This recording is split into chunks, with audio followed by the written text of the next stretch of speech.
Big Boss Malayalam season 4ന്റെ ഈ ആഴ്ചത്തെ nomination പ്രക്രിയയ്ക്കാണ് big boss പുതിയൊരു തരത്തിലേക്ക് ചുവടുമാറ്റിയിരിക്കുന്നത്. അതായത് 50 എപ്പിസോഡുകൾ കഴിഞ്ഞു.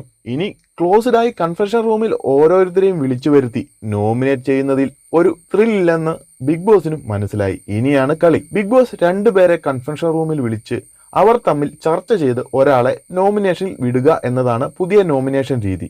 അവിടെയാണ് ബിഗ് ബോസിന്റെ ഗെയിം എന്ന് പറയുന്നത്. തമ്മിൽ കൂടുതൽ അടുപ്പമുള്ളവരെ ഒരുമിച്ച് വിളിക്കുകയും ചർച്ച ചെയ്ത് തീരുമാനിക്കാനും അറിയിക്കുന്നു. ഉദാഹരണം, റോബിനെയും ദിൽഷയെയും വിളിക്കുന്നു, റോൺസനെയും ജാസ്മിനെയും വിളിക്കുന്നു, ലക്ഷ്മിപ്രിയയെയും വിനയെയും വിളിക്കുന്നു. ബാക്കിയുള്ളവരുടെ വിവരങ്ങളൊന്നും അറിയാൻ സാധിച്ചിട്ടില്ല. ഇതിൽ ചിലരൊക്കെ സ്വമേധയാ നോമിനേഷൻ ഏറ്റെടുക്കുന്നുണ്ട്. ഉദാഹരണം എന്നോണം വീട്ടിൽ പോകാൻ റെഡിയായി നിൽക്കുന്ന റോൺസനൊക്കെ താൻ നോമിനേഷനിൽ വന്നോളാമെന്ന് പറയുന്നുണ്ട്. എന്നാൽ ലക്ഷ്മിപ്രിയ വിനയ് ചർച്ചയിൽ രണ്ടുപേരും ഒരു വാക്കുതർക്കത്തിലേക്ക് പോകുന്നതും കാണാൻ സാധിക്കും. ഇതാണ് ബിഗ് ബോസ് ഉദ്ദേശിച്ചതും.